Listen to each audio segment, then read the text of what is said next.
It just came out! Look at that! I love it!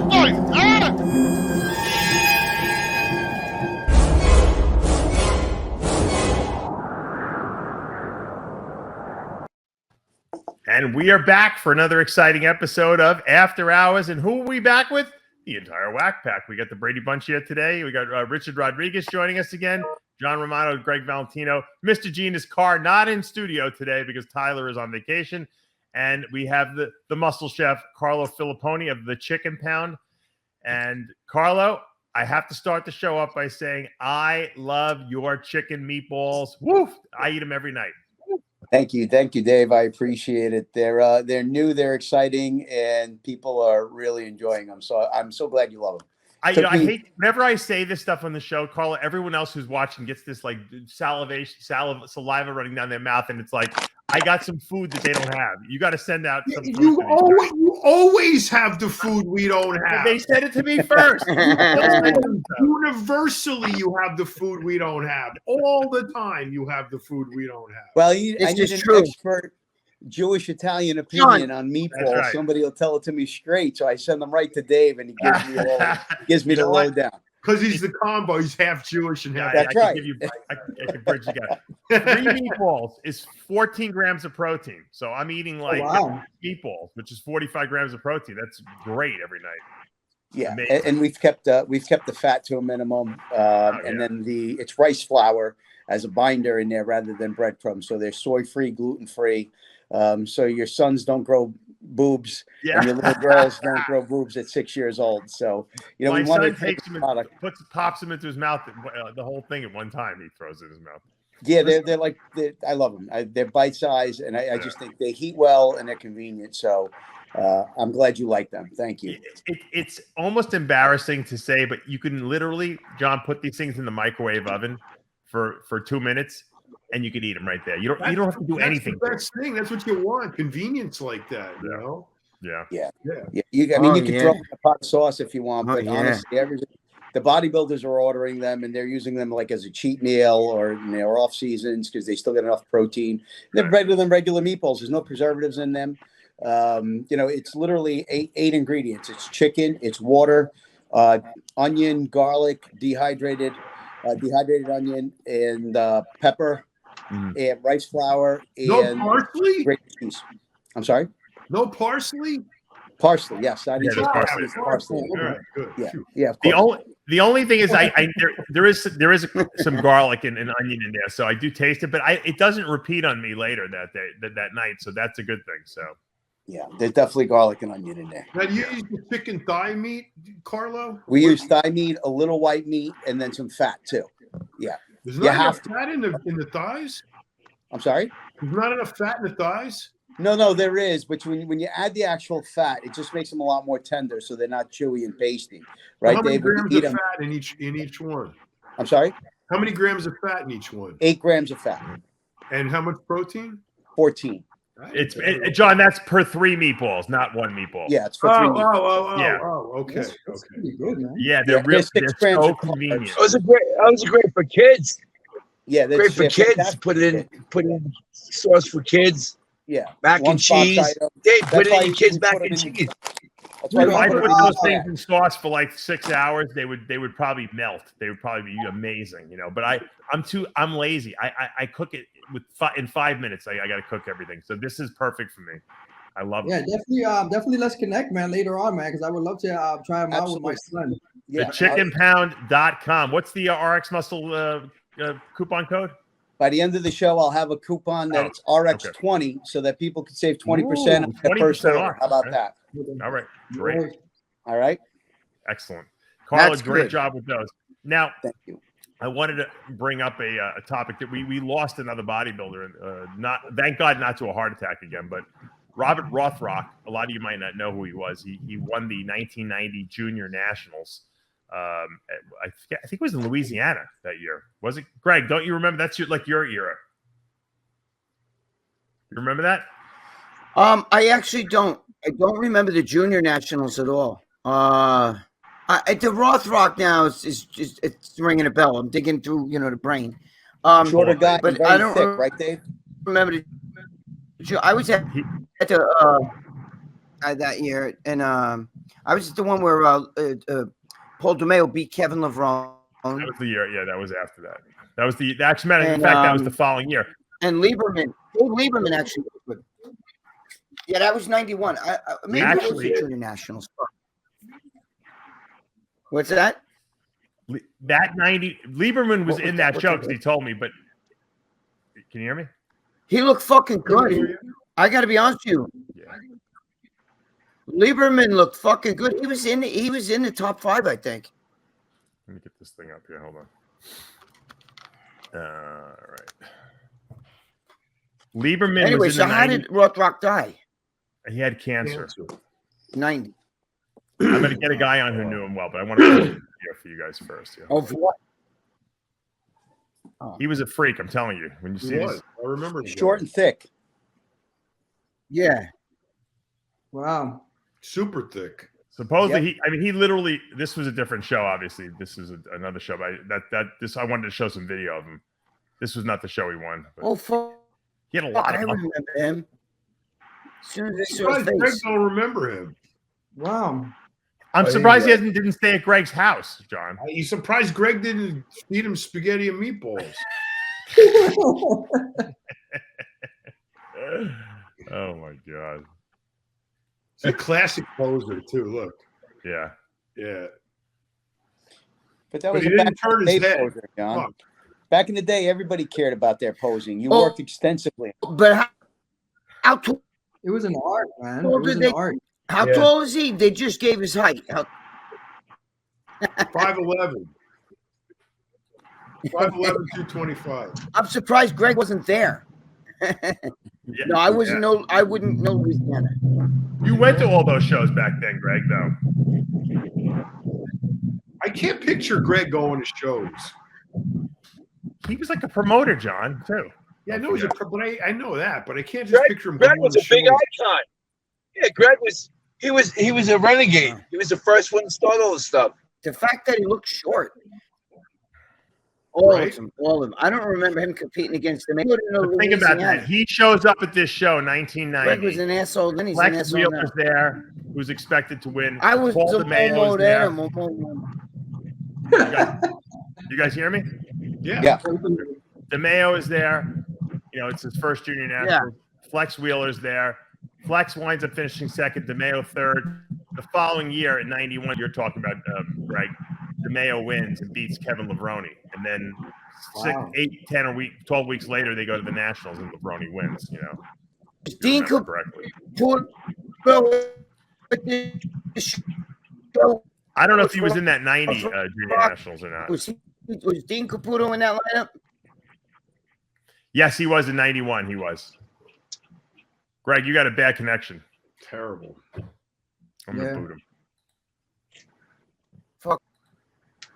Like I said, you think he'd reach under that desk and pull out some kind of like a Wi-Fi technology, you know? He's got everything there. All right, we're joined by Terry Nelson. Terry, flip your phone sideways if you can. Gotcha. Now, Terry, we were just talking about Robert. Hey, check out this hat. I love it. Hold on, George. Put the Uncle Sam on hold for a minute. Yes. We got a guest here. Terry grew up with Robert Rothrock, right? I think you met him when you were 15 or something like that. Yeah, I met him at a bodybuilding contest. Tell us the story about how that happened. Well, Don Smith of Crazy Wear fame. We've had him on the show. Yeah. He used to own a gym, Don's Health and Family Fitness. He put on a little bodybuilding contest every year in Macomb, Mississippi, and I entered it. I was prepubescent and ended up getting second place to some pretty notable guys. And then Robert, you know how those shows go. The teens go on first. I'm sitting with my parents, and I see this big thing, this big mammoth making his way around. He's tapping me. I don't know who he is, and he pulls me. How long have you been training? Are you really 15? I said, yes, sir. I've been training for 7 months. And he goes, oh, my God. He goes, you could be Mr. Olympia. It was just so freaking nice. Anyway, he guest posed. And I thought that would be the end of our relationship, you know, but he took my parents' number down, got it from my parents. He would call periodically. He would check on me. I had a little Isuzu Impulse, and my mother wouldn't let me drive it to Jackson, which was about 60 miles where Robert lived. And Robert would come down to Tylertown, Mississippi, pick me up and drive me to Jackson so I could train in a real gym. Oh, wow. And that was Robert. He would call all the time. And he did that with dozens of bodybuilders.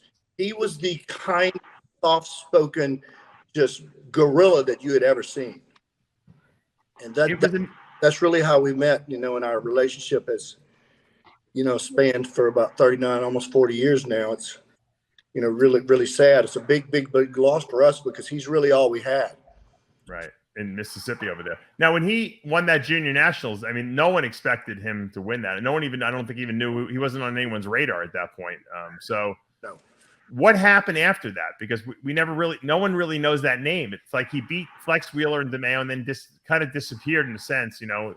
Where was he? What was he doing? Okay, Robert came home after that. Actually, Robert of late in 2007 went back with very little prep and placed in the top 4 at the Masters Nationals, but he was just a shell of his former self. Right. Robert trained really odd, Dave. He was a strange character. He did a lot of. I think we're losing. Everybody's got a terrible connection. Yeah. What the hell? It's this stream shit. That's what it is. You sound great now. What happened? Yeah. Oh, there it goes. It's because I'm the last Valentino's guy to come.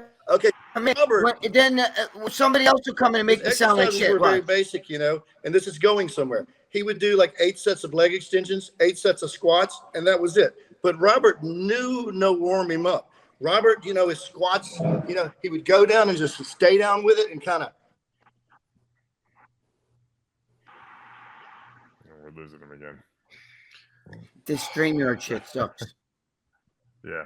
I don't think it's true. Yeah, Zoom is better. I've got good Wi-Fi. Zoom is way better. No, it is. Watch. If you hear me fine, I'm good. Somebody will knock me out, and then all of a sudden I'm gonna get bad. Well, what happened to Robert when he got back? Robert was notorious. He walks in the gym. There's no 135, 225. Robert comes in the gym 315, and he unracks it, you know, and he reps. He would do these reps. 10, whatever. If he could do 20, rack it, he'd go 405, 455. And that was like kind of his chest workout. It was really odd. But Robert was in the gym one day and he unracks the weight. No one went up first set.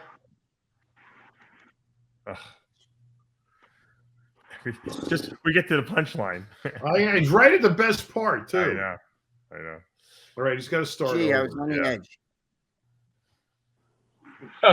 We lost again. He would get so he was in the gym one day, Terry. It's bad. I think it's his connection, actually, to be honest with you. It is. John, you and I are fine. Richard's fine. Carla's fine. You got to be in the top row. That's I don't think that. Top row. I can move him to the top row. There he is. He's in the top row now.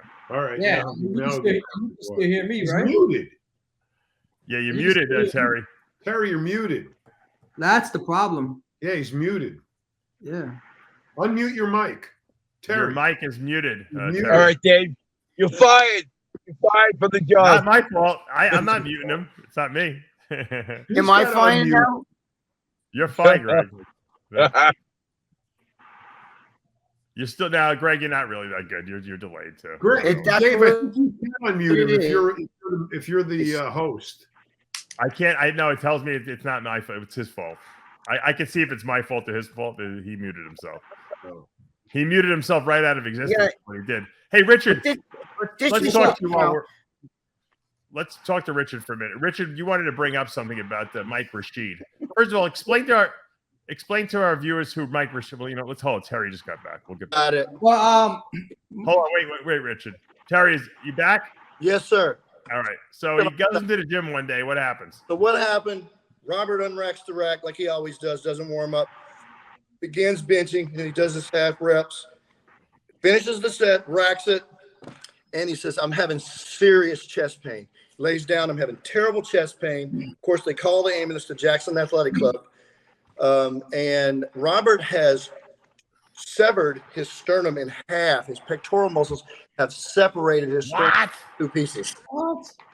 Well, that's true. They had to sew the sternum back together, and he continued to train and even compete after that. Robert had a myriad of injuries like that, all levels of the spine, Ronnie Coleman-ish. If you see recent pictures of Robert, which I have a few I could share with you, Dave, you can tell there's a lot going on, spinally. I think he had 7 maybe spine surgeries. Oh, wow. So, that training method definitely took its toll on Robert. Do you think it was because he didn't warm up and he just he would tear muscles and stuff like that? Yeah, and just the way he trained was, more of just kind of pumping, sort of half reps. A lot of people in the gym attempted to copy Robert, of course, to their demise. He would do everything sort of like half reps like this and rack it with crazy amounts of weight. Just ridiculous. Oh, really? Jimmy Palacio. They should train together. Yeah. Yeah. Just to watch, John. It was really, really crazy. I'll bet. Yeah. So now what happened when he got cancer though at some point, didn't he? Yeah. I just spoke with the family and I told them that I was coming on and they really didn't want to discuss it, but they did want to tell everybody, Robert was relatively famous, of course, Mississippi, Louisiana, the Gulf Coast. Right. I'll just go ahead and tell you guys. His funeral is going to be tomorrow at 10 a.m. in Brookhaven, Mississippi. Anybody that's in the area, I'm sure it will be packed. He was loved by everyone. What did he do for a living? Was he still training people? I don't know there at the end. I just spoke with some guys that trained with him, and they said they hadn't seen him in 4 or 5 months. And Robert was a very private guy. Well, if he had cancer, I'm sure he was fighting a battle, right? I mean, at the last months of his life. So very sad. Exactly. He was a proud guy. I don't think that they really, they want us to remember him as. Yeah, I think we lost Terry again. Hey, we've lost too many people, guys. Just too many guys recently. It's just very sad. 32 and 21. Yeah. There it goes. Well, how old was Robert, Terry? How did he die? He died of cancer, George. I think I got to kick him. All right. Richard, let's go to you for a second here. This could be one of the show. Hey, Dave, what do you have? A heart attack? Yeah, cancer. I didn't hear. George. Cancer. Okay. All right. Now, Richard, you wanted to bring up something about Mike Rashid. First of all, Mike Rashid was a pretty popular social media guy. Explain how you met Mike originally. Well, Mike Rashid, when I was looking to launch my own gym, I was an avid follower of the hashtag Iron Addicts. I saw what CT Fletcher has done. I saw what Mike Rashid, Big Rob, the Strength Cartel, all the people that were associated with the Iron Addicts hashtag, what they've done from a branding perspective. However, they didn't do anything from a monetization standpoint of launching a gym, because let's face it, Iron Addicts Gym in California doesn't make money the way in which a real properly ran gym does. So I had the money to do it right. So CT didn't want to partake in the venture because he didn't want to be involved in Miami. So I brought in Mike. I knew about his history, about a has-been rapper, about being it's like a wannabe personal trainer and all that stuff. However, I saw what he was doing from a social media perspective, and I wanted to bring him on. The relationship was always like unilateral, dude. It was from the standpoint where, for the amount of effort and the amount of investment that I was putting forth for Iron Addicts versus what he was asking for. I mean, like, the dude had horrible fucking credit. I'm putting him up in a fucking condo in the beach. This guy is like asking me for like women. I was like, he's asking me for like all this crap. And I'm like, dude, it's a gym. This is not like you're promoting, steroids. Steroids, yeah, I'll pay you $5,000 for your following because it's going to yield me 2% of your followers, and that's going to correlate to like $500,000 maybe the first month. This is a gym, but he didn't want to understand. Make a long story short, fast forward it to my case that earned me 8 months. He started backpedaling like a motherfucker, talking about like, oh, well, I never knew anything about this. I never knew about the illegal operations in the gym, blah, blah, blah, and all that other stuff. Right. So first time I had access to a phone illegally on the in prison, I reached out to him like, yo, dude, what's up with the whole slandering and the bad mouthing, man? It's like, I thought we were brothers. I took care of you a lot. I brought you prostitutes, I brought you cars, I brought you pretty much everything you could possibly imagine, and you fucking slandering me, man. That's not right. My wife reached out to you, man, and it's like you say that you have all this money, Mr. Philosopher, and all that other crap. It's like, what's up, bro? It's like, why you even hung up on my wife? And he's like, well, nah, bro, I got to disassociate myself with you and all that other stuff. I'm like, all right, cool. Never, so past that. Fast forward 5 years later, I'm here building my presence again, my social media presence and all that other stuff.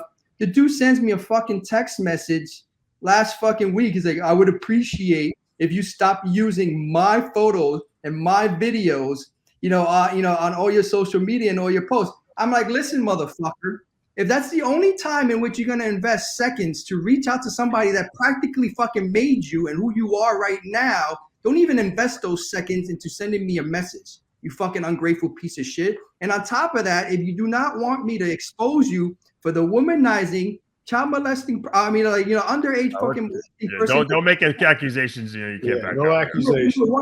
100%. He's like, it's like 100%. If you don't want me to, to really expose you for the true person that you really are, that I'll be more than happy to expose, dude. It's like, I personally think that as a professional, let us get on a phone call, let us get on a video, let's hash out our differences, and do it for your fans, and do it for the people that that follow the industry. Because you're so-called Mr. Philosopher, dude. You're so-called Mr. Positivity and all that stuff, but you are fake, you're ungrateful, and you leech onto people and just use them practically for their resources until they're no longer viable. You're practically promoting a plant-based fucking protein, and I've seen you with my own fucking eyes. I ain't got videos of you eating more fucking steak than a bull, dude. It's like, don't be a hypocrite, bro. Like, this industry is just full of freaking hypocrites.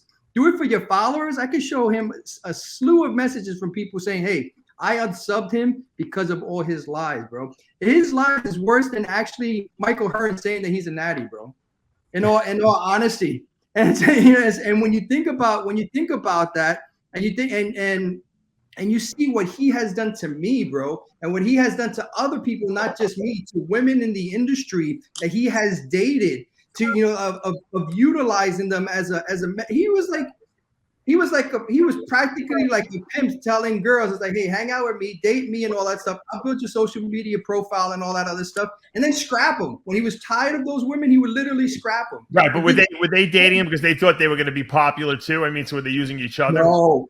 Incorrectly, bro. Incorrectly. This dude was like an R. Kelly, Harvey Weinstein type of person, messed up all in one, bro. He would pimp these women and give them a false story, to the standpoint when they were no longer a benefit to him, dude. He would dump them, and it's sad. And look, I want to move past this whole situation. Did he make you money though? Because he was obviously he was kind of like the face of your gym there, wasn't he? Yeah, but you got to look at it this way. The amount of money, did he help me get budget positive sooner rather than later? Absolutely. But look at it from the standpoint of how much money I put in. How much were you paying him?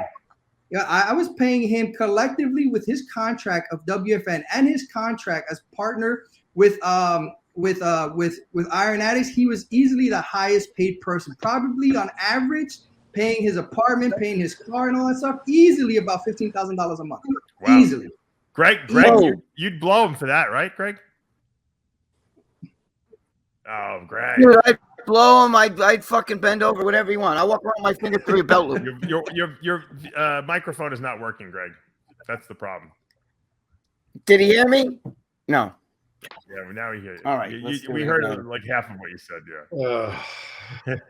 Well, knowing Greg, I know what he would do practically for $1. Yeah. It seems like Richard, though, you can you hear me now? And John, you could maybe chime in on this. Richard had this like dream situation there where he was making crazy amount of money, and he was basically able to give these guys so much money to get them to help him promote what he was doing. And a lot of these guys might not have been, solid guys in the sense that, hey, they saw a big paycheck, they went after it, and then when the money dried up, they went on to the next thing. I mean, does that sound right? What I think is this, because it wasn't just Rashid, it wasn't just Flex. It was, I think Richard had a run of unfortunate experiences with known people. And what I think, and this is purely speculation, Richard, what I think is they were looking at what Richard was doing. Right. It's like I'm going to rob the drug dealer. What's he going to do? Call the cops? Right. You know, I mean, so it's kind of like that attitude. They know what he's doing. They understand the ramifications and the implications if it gets out. And they figure, I got him over a barrel. I'm going to take the money. I'm not going to do shit because who's he going to complain to? Right. You know? That's exactly what I think happened. I think so. I think that's a valid point. That's a valid point. That's a valid point. And very few people evolved from that that were genuine. Because look, I'm the type of person, dude. I was like, I don't care if you're milking me for something, right? You know, but at least at least make your ulterior motives transparent.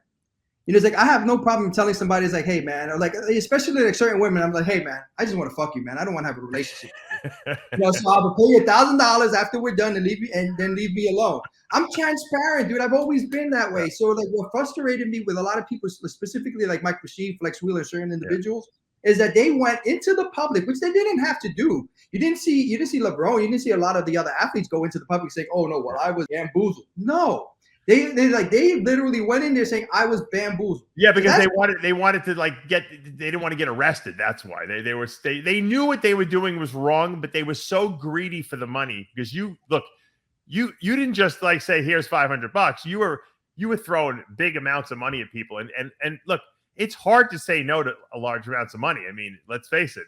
And so when they knew, look, everyone knew it was going to come to an end, including you at some point. And when it did, these guys were like, we didn't know. Meanwhile, they knew exactly what was going on. Oh, right? They absolutely knew. You know what's even crazier is that what's even crazier is this. Not only did they lie that they didn't even know, it's because I actually seen this because I've had a cell phone with me in prison. Right. Individuals like Mark Lobliner, Sean Ray, and all these fools like Mike Rashid, videos of them publicly endorsing WFN. They try to do copyright claims to my damn YouTube. Yeah, like I can show you screenshots, copyright claims saying, hey, you know what? That's a fraudulent, it's like that's a fraudulent video. They took them down from their YouTube channels. And I was like, wow, man, it's like this, like y'all really trying to cover your asses. But at the end of the day, like, Greg said it best. You said it. John Romano said it. It's like, look, at the end of the day, they don't give a shit about personal users. They don't give a shit about that. Unless you're like an athlete, like an NFL, Major League Baseball, somewhere where there's severe repercussions, i.e. suspensions, fines. They don't give a shit about you. Right. And that's the reasons why I didn't cooperate. It's not because of the bodybuilders and the powerlifters and all that stuff. It's because of the other 43,000 clients, the NFL people, the Major League Baseball, the UFC people that I could have literally ruined their fucking lives. I don't bite the hand that feeds me. Right. That 100%. That 100% it has a valid reason of getting into the public and be like, I don't know what the hell you're talking about. Right, but you know what? If Richard, let's say I was stupid enough to, let's say you had, thank God you didn't contact me. I told you this because it would have been very hard to turn down your money because you pay a lot. If you would have said, hey, Dave, I'll give you 15 grand a month to run ads on RxMuscle, if I would have taken the ads because I wanted the money, when you got in trouble, they're going to come to me and they're going to subpoena everything that's on my website, and they're going to threaten me and say, "Well, you're promoting his stuff, so you're part of the conspiracy." So I'm screwed in a sense. Let me throw this in there because I am one who turned down money because I was in Mexico. I had my lab running in Mexico, and Richard and I were talking about me doing production for him. Right. Okay. And bringing it here in the States. Which is no. Man, the amount of money he offered that I could have made with the amount of production I could have done if I was, bro, I wouldn't. How much right now? What'd you turn down? Well, just look at it. You wanted me to make the original deal was for 2,000 bottles a week. Oh my God, that's a lot. Well, look at it this way. If I was averaging, when John Romano came on board to write for me, I was at about $35,000 in sales a day. Yeah. So if I was to, if he would have taken, it was 50. 50 was towards the end. Yeah, when all the SEO, social media, and all the things that I was doing on the back end started kicking in, that's when I started doing a huge on average. But when you first came in first as the writer, I wasn't up there. Yeah, but towards the latter part, like the last year, that's when I was at about like 45 to 50,000 a day. He paid me very well for my writing, though. Absolutely Well, that's what I'm saying. He took care of everyone. So no one should be complaining whatsoever about anything. And that's why Richard's upset. I could understand that because he overcompensated people really. Oh, the media would have loved that. Yeah. The media would have loved that. Yeah, they would. Think about it, Greg, though. What was your biggest days when you were selling just on the street? I mean, you couldn't reach half the audience, a fraction of the audience that Richard met online, you know? No, his connection's terrible. Yeah. We can't hear him. A connection. I gotta kick him. We can't hear you, Greg. Your microphone's not on, Greg. I think he's using the wrong microphone. I think he's using the wrong program. No, you know what it is? He's on the right program, but I think he's picked the wrong microphone. You got to go into the settings and pick the right microphone for the show, but he's not doing that. Yeah. Yeah, because I had that problem in the beginning too. Yeah. He needs a tech to do that. You know, it's a crazy thing out there, you know, that people get involved in things and they know what they're doing risk-wise. And then when the shit hits the fan, some guys, you know, prove to be, you know, solid guys, and some guys will, you know, sing like, you know, a canary. Like Whitney Houston. Like Whitney Houston. Exactly. And what I don't understand about this whole thing is that, you know, on the one hand, Richard says all of these 43,000 people, you know who I could ruin their whole careers, and you know, I don't bite the hand that feeds me. Correct. How did it come up that certain of these people, certain wrestlers, Wahlberg, where'd they get the names? Why those guys? What actually transpired by them to cause you to go after them? It's very simple. When I saw my indictment in my docket sheet, aside from being surprised that my brother and my best friend of 22 years corroborated against me, I started seeing names of athletes that I really took care of. If you think $5,000, back up. You mean they proffered? They gave proffers. They were. Right. It's called tried and true statements. Where tried and true statements is where a federal prosecutor would interview each and every single person that, if the individual is considering going to trial, will be willing to take the stand and say, yes, I know him. He has done this. This is how he distributes it. This is how he has helped me beat tests. So they're willing, to testify. So did they give actual affidavits and they were proffered? Exactly. So because in order for you to exactly wait. You saw their proffers in your documents. Exactly. So my question is why them? Why my name's high profile, John. But he had a lot of high profile. He's not even about that, Dave, because there was many more. There were many more there. It was tons of high profile people. Yeah, right. But some people probably said, "Talk to my lawyer." Other people probably got scared and said, "Well, I'll cooperate because I don't want to get it prosecuted." You know that's no, for me, but to answer John Romano's question is that I chose particular individuals, and I didn't is because of the amount of effort, time, and dedication that I focused on those individuals, not charging them, not practically giving them free product, helping them in so many ways from a financial perspective, in hopes of introducing me or bringing me into the industry and expanding into the industry. So I had my ulterior motive. However, when I saw the amount of effort and the amount of dedication, the amount of money that I've provided to these people in comparison to the others, I was like, I was hurt, man. I was hurt. I understand that, but did the feds choose them out of your client list and go after them? Is that? I'll tell you exactly what happened. Out of the 9 charges that I was looking at, the only one I copped out to, if you look at my plea, is marketing of a controlled substance.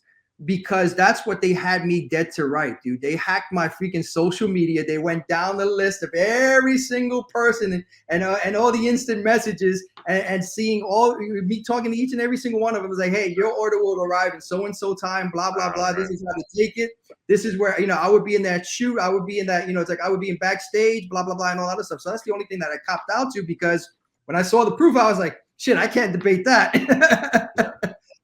So when I saw that, and when I saw all like the slew of messages and all that other stuff, I was like, that's when I negotiated. Obviously, it's like, okay, let's figure out if we can get the money laundering and all that crap out of the way, and in some form of way, and let me cop out to this. Sure. So when I started seeing the messages of these individuals, their proffers and all that other stuff, I'm like, fuck, man. It's like, it's like, it hurts, bro. And it's like, and Jerry Ward said it best, in his message that he wrote to me, saying, it's like, yo, Rich, you were a nice guy in an industry expecting the people that you were compensating, that were to be loyal to you and treat you like family, like you were treating them.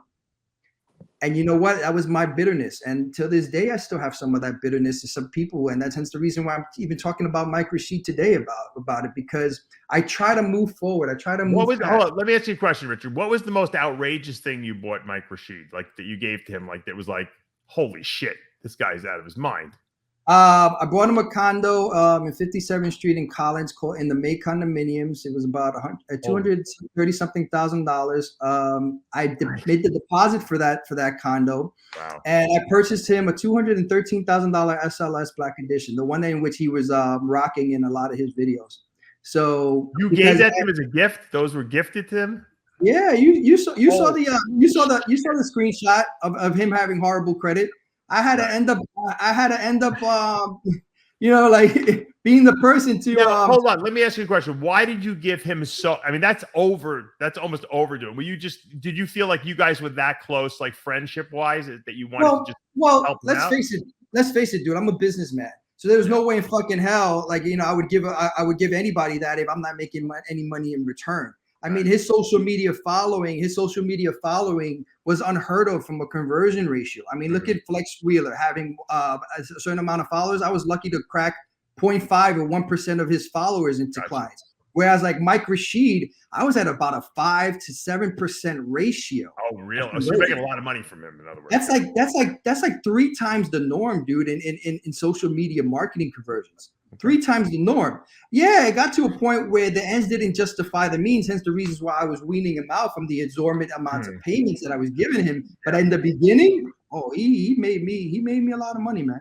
He made me a lot of money. But it seems like you took very good care of him too. So I mean, very generous. Very generous. Of course. I mean, people like, it's just like like keeping John Romano on for writing, because everybody was congratulating us on the great content. Dude, I have no problem in paying somebody well, and I've done, and it's a methodology I've learned even when I was a director in the corporate world. I have no problem in compensating somebody very, very well if he or she delivers. Like, because I've been in sales. At the end of the day, you're only as good as your last sale. That's one of the things in which I learned in sales. So if you consistently delivering, and if you consistently are providing value, rest assured I'm gonna break my fucking back to keep you on board, bro. Right. Well, sounds interesting. I think the problem was the whole thing was predicated on an illegal activity that was going on. So eventually it was going to crash down and fall into the gutter. So that's what happened. Well, it was pretty ballsy, though, I gotta say. Yeah, you had some balls. Out of all the capers I've seen perpetrated over the years, Richard had the biggest balls out of all of them, man, because he was right out in front of. He was doing the most illegal thing in front of everybody. It was like no problem. It's a miracle it lasted that long. I'm shocked. I am shocked that it did. You know what's crazy? You know what's crazy is that when Miami New Times did the article on me, they said that 6 months prior to the arrest, I still did not have any inquiries with the feds, nothing. Like if it wasn't for the fact that they grabbed my brother and my best friend of 22 years, I would have probably still been operational now. I would have been long gone though, but I would have. Right. Yeah.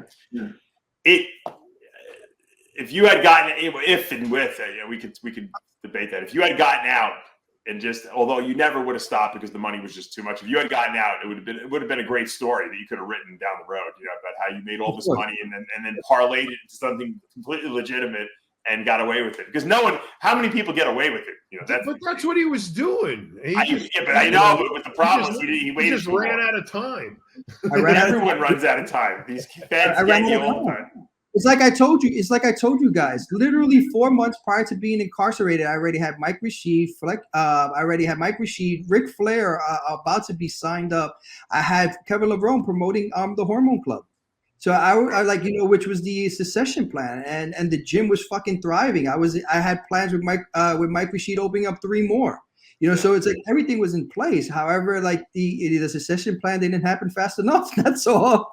There's a guy along, and I won't mention any names, of course. And I know he sold drugs, back in the day, like cocaine and stuff like that. He saved every dime he made. He would sleep in it. It would be in his mattress when he would sleep at night. And then he just stopped one day, took all the money, opened up a bunch of gyms on Long Island and was very legitimately successful. And never stopped working his regular job, this guy. And he's the only guy I know who've ever done that and didn't get caught, didn't go to jail, and just was able to stop and say, you know what, I made enough money. I'm going to take it and build something with it. One of the biggest mistakes these guys make is quitting their day job. Yes, too. Yeah, you're right. Red flags, right? All over the place. Absolutely. What is this guy doing with his feet up at 11:30 in the morning? And that will start the chain rolling. I'm telling you, right there. Yeah, that's how you get the eyes. Cause it's funny you said that, John, because I remember the first 3 years, even when I was averaging about $5,000 to $10,000 in sales a day, I was still driving a $99 a month Beetle, and sometimes I didn't even clean the shit. And dude, I was never getting any eyes. I would go to the gym, people would be like, "Excuse me, sir, can you get it? Can you give me your ID?" I'm like, "Fuck you." You never get out. You never get out. Yeah, Rich, if you would have kept it there at $10,000 a day, you may have still been operating. Get out. It's not that easy. Money on the side, 100%. I think for me, what really fucked me up was the fact where I just started going crazy with fucking cars. I started rapping a McLaren P1 with like Iron Addicts all over and all this other shit. Having every hot chick in fitness posing next to it, and it was. You were intoxicated with the money. That's what it was. Oh, yeah. Those were the real red flags. Not staying home at 11. Those are the real red flags when you start flaunting, right? Even on a local level, right? There's people here. I'm in Jersey, so these guys, as soon as they start making a few bucks, and they go from making $50,000 a year at an odd job to all of a sudden buying Cadillac Escalades for $200,000, and the government's kind of like, where'd you get that from on a $50,000 salary that you quit 2 years ago? So even in our supplement industry, when I see guys starting to buy the Lamborghinis and the Ferraris, I start saying, "Oh, they're doing something fucking illegal."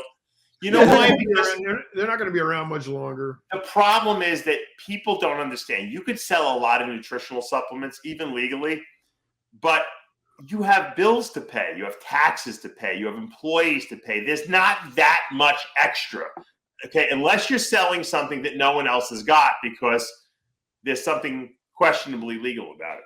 And that's just the way. I mean, look what happened to Aaron and PJ. I mean, and you know what, Dave? The margins in supplements are pretty good compared to other industries. Well, we're getting killed in the food business. My margins are ridiculous, and that's why we're adding a bunch of line extensions. If I could just be honest with you, chicken breast has been. I mean, at over 100,000 pounds a month in chicken purchased, I was paying $4 a pound up until about a week and a half ago.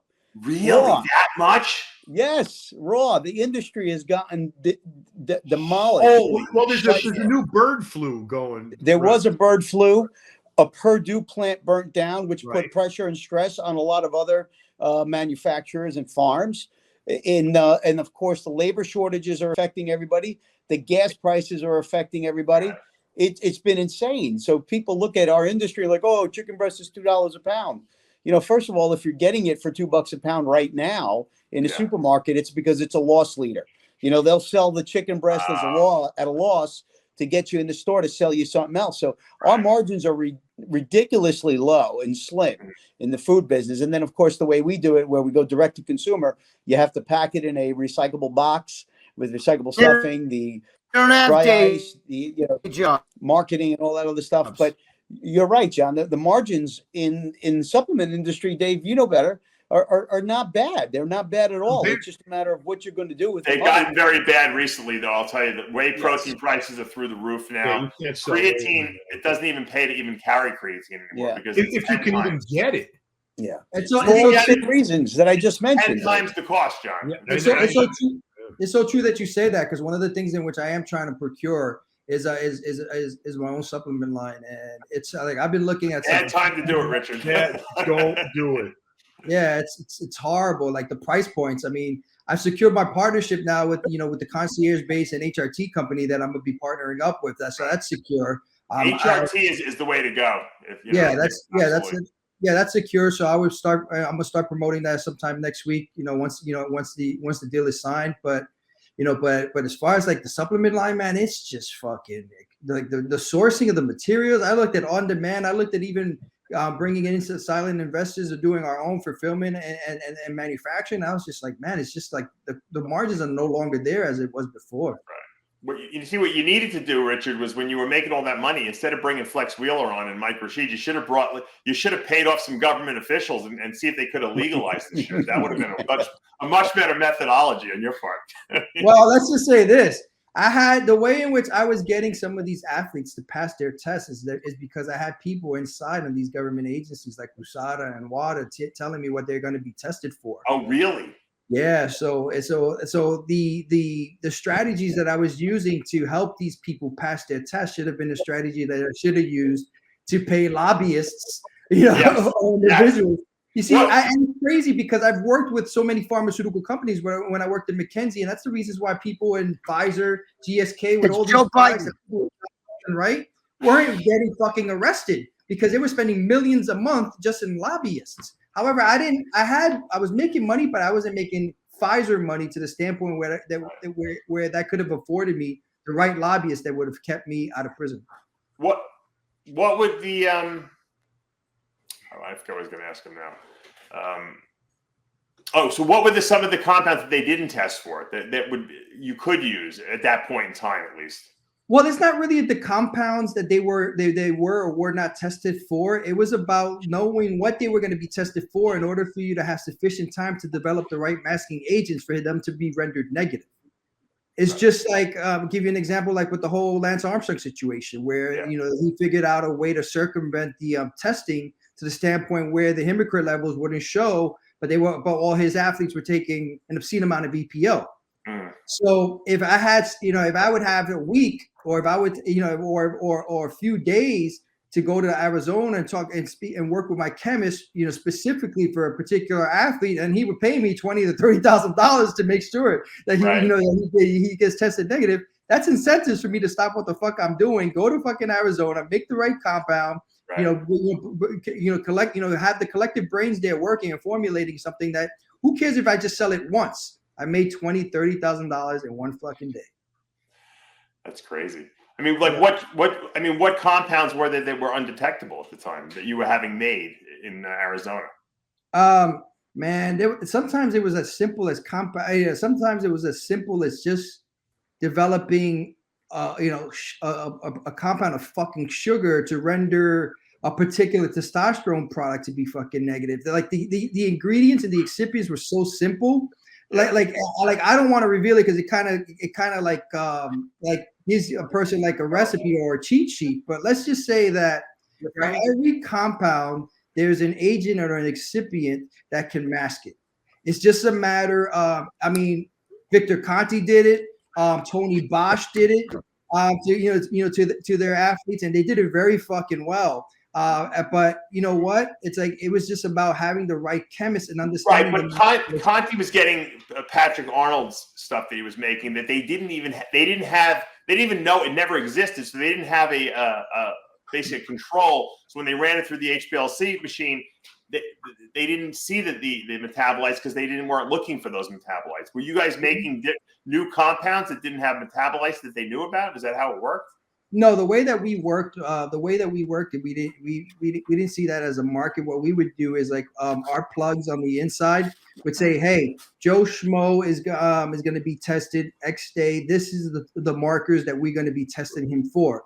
So it would give us ample time to research. It's like, okay, if he's going to be tested for hematocrit levels, let's see what kind of compounds or excipients we can formulate within, amongst ourselves that could render it negative. And then what we would do is like we would take a couple of guinea pigs, infuse them with with EPO, and say it's like, okay, now take this, and then we're gonna test you to see if your increased hematocrit levels would show. So we would test it on ourselves and some of the people that I would work with before, obviously charging a ridiculous amount of money. I made 136,000 in one. What is that? 1 week? 1 day. 1 day. Yeah, but that was only 1 day out of the whole year.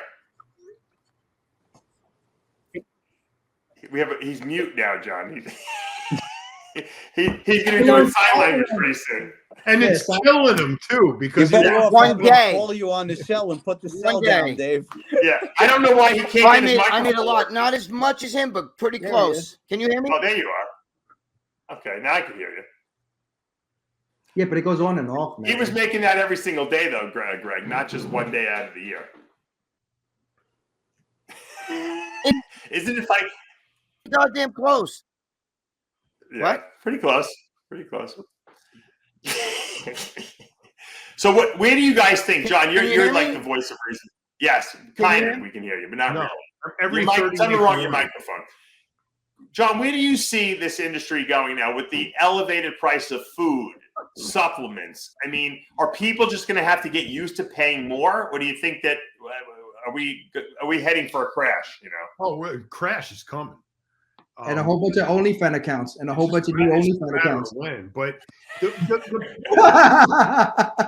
you see Larry Wheels with an OnlyFans account. You see all these people. They're like, shit.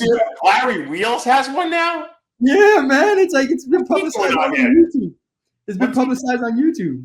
That he has I don't fucking know. I'm not subscribing to his OnlyFans account, so I don't know what the fucking content that he has there. But let's buy Greg a subscription so we can go find out what Larry Wheels is doing on it. I think what's happening is these guys have these unsustainable business models, and they were just escalating, and then what happens is it kind of levels off. Everyone's channel, even on YouTube, will level off, and then they can't make more money. And then so what ultimately happens is they start doing stuff that they shouldn't be doing on the side to make extra money because they become intoxicated with the money coming in at a higher rate. With the lifestyle, 100%. Yes. Sure. Yeah. I mean, Larry's living in Dubai, traveling all over the world, taking videos from everywhere. I mean, so that's expensive. It's not cheap to live in a hotel, wherever he's living. I don't know where. I'm assuming he's in a hotel. Yeah. Adds up, if you're not making it steady type of money. So Richard, do you think a lot of these high profile people that we see on social media are overspending maybe to try to create a perception that they're like these big wheels, so to speak? I don't think so. I know so. Just given the fact of when I was in existence. I mean, when I was in existence, Mike Rashid, falsely portrayed like he had it going and he was living in my houses. He was living, he was utilizing my cars. I still see it till this day with some close people that I even work with still. And I'm not gonna name names because we are in good terms. And however, I still see I still see it with Mike. I mean, he I'm working I've been talking to Generation Iron. I've been talking to a few different people, and the thing is that the world is very, very small. When you're trying to develop a documentary or film or book deals and all that stuff, typically some individuals at that same level that have a pretty comparable story are probably interacting and negotiating with those same type of people. So, when they ask me, it's like, hey, what do you know about Mike Rashid? We're considering him for blah, blah, blah, and all that other stuff. And it's like he's telling me that he's making X amount of money, his supplement line, ambrosia, and all that other stuff. And me knowing the industry and knowing the margins and all that stuff. And I was like, knowing how he's living, I was like, there's no way in hell he's netting $2 million a month. He was netting $2 million a month, like he's telling you he is, because he wants you to finance his documentary. Hell, I would finance it right now if I'm making $2 million a month. So they do it with a lot of people. I mean, and some of those people, just to kind of give you an idea, like a Greg Douchette, or some of those individuals, they get so much endorsements, they get so much views into their channels that sometimes it's as simple as a dealership, or it's as simple as some type of organization to be like, hey, you know what? Let me lend you this Lamborghini. Let me lend you this condo in exchange. Film in there in exchange. It's like utilize this car in all your videos. And when one person, just one person locally tells you, hey man, where you got that ride? Oh, I got it in so-and-so dealership. Boom, they made their money. Right. They made their money, like 9 ways to Sunday, very, very easily. I did that shit with my jewelry. I did that shit with my cars. I did that shit with my apartments. And I even used to do that with the photographers, all the top photographers that used to film and videograph all the hottest chicks in fitness. I would tell them, I was like, yo, dude, I'll give you $10,000 a month on the one prerequisite. And they're like, what? I want all the hot chicks, all the fucking physiques, all the bodybuilders that you film, first be filmed in Iron Addicts in Miami. However, you know what? In exchange for that, you are guaranteed the amount of money wherever fucking show I want you in, guaranteed flights, guaranteed first class fucking accommodations. However, I have the rights of distribution for those photos too. You think they give a shit? I could have a fucking picture of Fabiola Martinez of physique marketing a boner pill for all I give a shit.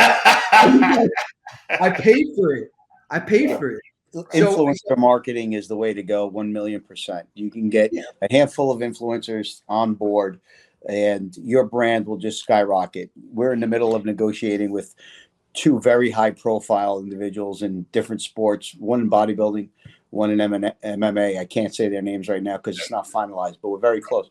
And I believe they'll change the direction of the company. Not that we're not heading in the right direction, however, but I know that our followers will just increase 2, 3, 4-fold. Carlo, I would like to give you some insight, and we could talk about this off topic. I'm talking to a guy that used to spend $60,000 a month on influencers. A month. And Romano could tell you. And at the end, when I was making my most money, about $50,000 in sales a day, tell me how many influencers I had in payroll. 1. I went from 12 to 1. So it's one difference. You were doing something illegal. That's true. But this is the thing, especially for your industry, because I did it in people are lazy. That's what he's trying to say. A lot of times you don't get your money's worth out of paying these people because they'll post for the first week and then they just collect a check after that. Richard, I hear you 1,000,000%. I've walked down that road with some other influencers, but with these in particular, they're contracted out. There's agents and attorneys involved. If they don't do it, the contract is terminated immediately. I'm not, I've been around a little bit myself. So, and trust me, it's not going to be a $50,000 a month budget. So it's scary though, Carlo, because you're throwing money at these guys, Oh, Dave, listen, I had a previous company, so I know. I know what these guys cost and what they think they're worth. And Richard, you're 1,000,000% correct. They think that by grabbing their phone, throwing up a post, their job is done. It's not that easy. No. So I have parameters in place with minimums and expectations. So, there'll be things in there. I can tell you, listen, we have, I think, one of the fastest growing food brands on social, on Instagram, and we're growing very, very quickly. I get contacted every single day by at least a dozen IFBB pros. Hey, I want to promote this, and hey, I want to promote that, and MMA fighters, including the UFC and Bellator. Sure. And we just look at them and we put them on a list, and we're like, okay, let's keep an eye on these people. That's it. But we never start a relationship with money. It's always a product-based and with contingencies on posts in order for you to receive your product. Because if you don't post like we ask you to, the very next month, you're not receiving product. It's simple. Right. It's over. Right. And I have somebody watching that very, very careful. You're making me nervous. Yeah. I think he's home today. He's salivating. He's salivating. No, I don't want it to go bad. Put it in the freezer. I'm just kidding. But you know what? It is. This is an interesting topic you bring up because, and John, you've worked for multiple companies too. You give people, you think you get this bikini girl. She's got 6 million followers, and you think, all right, this girl could sell a fat burner. And you know what? It's all fucking guys just oogling at her fucking ass cheeks, and she has no sales capability whatsoever. She's just got a lot of followers who want to look at her ass, and so you have to really evaluate who you're, bringing on board to who's going to help you potentially sell product. I mean, right? And it's funny that Carlos said it right. You see, one of the reasons why I was really efficient in weeding out the athletes is because I followed analytics. I looked at the conversion ratios of their coupon codes, their activity, their participation, and all that stuff. And that's a full fucking time job. And it got to the point where people like Sean Ray, I would fire in a month. It's like, people like Flex Wheeler. I'm surprised you even hired Sean Ray, but Sean Ray, it was purely a power play. He was a presenter for all the top major shows like Arnold Classics and Olympia and all that other stuff. So it was purely a power play. I was like, look, I don't even want you to fucking promote my company, Sean Ray. However, I want to be in backstage in every fucking show that you're in. And he's like, all right, cool. So within a week time, I give him $5,000. And the following week, I'm in Ohio. I'm in backstage at the Arnold Classics. Yeah, well, that's Sean, and God bless him. I've never really had a direct problem with him, but has anybody thrown their name around more in this industry ever than he's Sean got Ray? more money out of people. It's amazing. I watched They're this doing guy very land in little. Hawaii, Extracting. and he's got people clapping that he's getting there. And I'm going, dude, you haven't been relevant in the industry in 30 years. You've never actually won the highest title in the world. And how do you get these people to believe that you're such a got a big deal? good line of bullshit? And you know what? He's not he knows how to market himself, and then that's his best. Yeah, but he puts a value on his name that is just absolutely absurd and ridiculous. People pay him, Carlo. That's the thing. You know what though? There's a saying in business: no one in life is smart enough to cover their bullshit forever. I personally think people like Sean Ray, people like Mike Rashid, people like Flex Wheeler, and all that other stuff. It gets to them. It's already getting to these people. And that's why, and that's the reasons why, like, when a person was going to ask me, was like, hey, were you engaging in illegal activity? Absolutely. Is it a possibility that you're going to get arrested? Absolutely. Why? Because I am not smart enough to cover my bullshit forever. So I'm just not going to fucking lie. And I was like, yeah, I was engaging in illegal activity. Yeah, I did this. Am I going to get caught? Absolutely. When? I don't fucking know. However, you know what? I'm going to milk this track, I'm going to milk this as much as I possibly can, learn from it. And now just the strategic alliances in which I'm building, thanks to you, Dave, on a lot of things. And the people that are calling me in, I've at least have the corporate business acumen, real entrepreneurship experience from from these two businesses that I've launched that became gigantic in the gym and in the HRT business that will enable me to, if it's a supplement, if it's an apparel, if it's a food, if it's any type of particular product, understand what enabled me to be successful and easily replicate that into those partnerships. But Richard, that all your resume with just the experience from McKinsey alone will carry you to any position you want to. The street experience that you have and what you've done on your own is separate and far apart. Before you ever got involved in any of that, if you would have just went along on your resume with your experience with McKinsey, that in and of itself would have catapulted you to any top company in the world.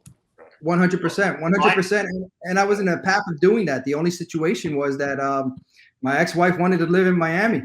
Yeah. And I was living in New York. I was making over $200,000 a year, just myself in New York. But in Miami, there aren't those corporate companies. I interviewed with Burger King. I had job offers from Burger King. I had job offers from Oracle, from Citrix Systems, even from BlackBerry when they existed and were relevant.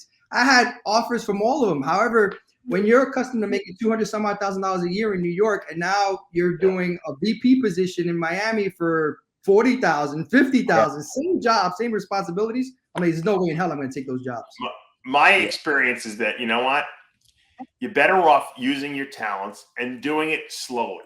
As long as you're making money and you're increasing your sales and you're increasing your business on a steady, incremental way, why try to hit the home run out of the ballpark? You don't have to. Just build it slowly because it's more sustainable that way. Because once you throw smoke and mirrors at everything, those smoke and mirrors, like you said, Richard, can come crashing down. Eventually, people are going to see behind them and they're going to see that there's no substance behind it.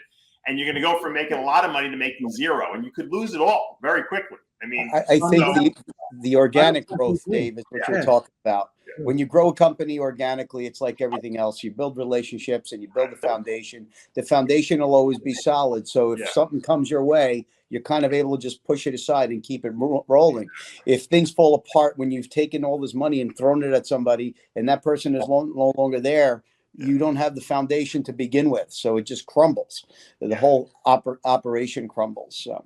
Yeah, I mean, and I tell people this all the time. I mean, I built Species Nutrition starting in 2000. I think it was 7 or 8, and it's been around for years. And I've steadily grown the thing and made money. And I'm not making $100 million a year. I'm not even making $50 million a year. But I'm doing well enough to live a really comfortable, really nice lifestyle from it.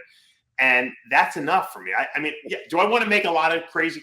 Yeah, but I don't want to do anything that I'm going to have to like roll the dice and then at night not be able to sleep at night because I'm thinking, holy mackerel, I just threw 50 grand at this project and it's probably going to be lost, you know? And then I think about what I could have done with that 50 grand. So, you know, you got to assess, you know, do you want to live with stress, you know, or do you want to have a steady, you know, a steady amount of income coming in? And I think that's, at the end of the day, that's really what, you know, business is all about. It's about making yourself, building something that you can do on a regular basis that you enjoy and get paid from it, you know, and that there's substance there. You don't have to worry about, are people going to find out that my products suck and that they're not going to buy them tomorrow? And then I'm going to go from making all this money to making nothing. So, 100%. And it happens. You see these companies get exposed for protein spiking or putting nothing in their products or the wrong ingredients. I mean, you saw it with these guys with the turkesterone that they were selling that really didn't work anyway. Turns out there's no turkesterone even in the product, you know? And so I don't know if they didn't know or they did know these guys. I'm not mentioning any names, but let's face it, it was, you know, they're exposed and now that's going to kill their business. And so it is what it is. You know? Yeah. 1,000,000%. Can you hear us, Greg? How's your microphone doing? Did you fix that? No, he didn't fix it. Okay. Next week we'll be back on Zoom. Hopefully your computer will be usable with that. I hope he doesn't think that you're punishing him, Dave. No, how come everyone else can be heard except you, Greg? Because we know how to switch our microphone. Yes, you got to go to in the settings, Greg, and pick the right microphone. You don't have the right microphone selected. That's the problem. You got to pick the settings in your settings of StreamYard. Go in the settings and pick the right microphone. You're on the wrong microphone. I guarantee it. Yep, I agree. Guaranteed. Get your girlfriend to check the settings. I know you don't know how to do that. Nope. You have a good microphone. It's not even plugged in. Look, he doesn't even have it plugged in, John. You can't just talk into the computer. You got to plug it into the computer, Greg. Greg, put it in your ear. See what happens. Yeah. Plug it in under your desk. I'm sure there's some kind of plug. There's got to be something under your desk you can plug it into. Well, I want to thank Richard for coming on and sharing all that. Of course, Carlo with the new chicken meatballs. They are phenomenal. Check them out at thechickenpound.com. Carlo's going to give us a coupon code for 20% off. We'll have it in the description below when he gives that to me later. Mr. G's proteinsnacks.com if you want to get your keto cookies, your pretzels and protein bagels. This guy's making it all. And, you know, I wanted to talk to Mr. G about, you know, he drove out to Louisiana there to see Ricky's fight. And Ricky got disqualified because he kicked the guy low, I think twice or something like that. And they disqualified him from the fight. But I think it was a success at raising a lot of money. So that was great that they did that. Yeah. And Greg Valentino will be taking donations on his GoFundMe to get him a new microphone. It works. Richard Rodriguez will be funding Greg's new computer, a new microphone. And Greg, all you got to do is promote his new company. That's it. He pays very well. And thank you, Terry, also for coming on to talk about Robert Rothrock. He gave the funeral. I didn't write him down, but he gave the funeral. I think it's tomorrow. He said, tomorrow. Right, John? Yeah, tomorrow. Tomorrow's the funeral. If you're in Mississippi in the area, you can go stop by. It's open. He was a great bodybuilder. He will be missed, and you know we hate to see any of our Iron brothers or sisters go down. And you know, he was, even though a lot of people didn't know who he was, he beat some seriously great bodybuilders like Wheeler and Paul DeMeo back in the day. So. Pivotal. And next week, once again, Tyler will be back from his vacation. I'm sure Jimmy the Bull will be back as well. And oh, by the way, our good friend Johnny Bravo is moving to New Jersey. Did you know that today? Yeah, to a very nice house. Anybody would do that is beyond me. I think he's moving right up the road from me. Oh, you know what? You should get him to do a documentary about your company, Carl. I would love that. I'm gonna try to connect with him, Dave. If you can text us both, I'd appreciate that. Because I know where he's from. I literally live a mile from where he grew up. Oh, really? Oh, so maybe you guys could go up to Valentino's, Greg's place, and do like a little video up there, all you guys. Sure. With a microphone. With a microphone. Yeah, Johnny has good microphones, so that Greg will be fine with that. He should take Carlo and Greg to like I don't know, like a supermarket or something like that. Go shopping and see what Carlo puts in his cart versus what Greg puts in his shopping cart. That would be hysterical. A little docudrama on that. I guarantee they'll be dramatically different. You know. No worries. For sure. I got my 3-year-old daughter eats 3 staple items in her diet: the chicken meatballs, steak, and salmon, and her vegetables. That's like that's what she wants for dinner every single night. I wish my kids were so. My kids don't listen to anything I tell them to do. Although my daughter and my son eat sushi, they seem to like that for some reason. Of course, because it's expensive. And my youngest only eats. She's like a frutivore. She only eats fruit. I don't know why. She doesn't want any protein. She just wants bananas and plums and apples and carrots and the weirdest fucking eating habits I've ever seen all the time. All right, we're wrapping this thing up today. Thanks for joining us as always, and we will see you all back again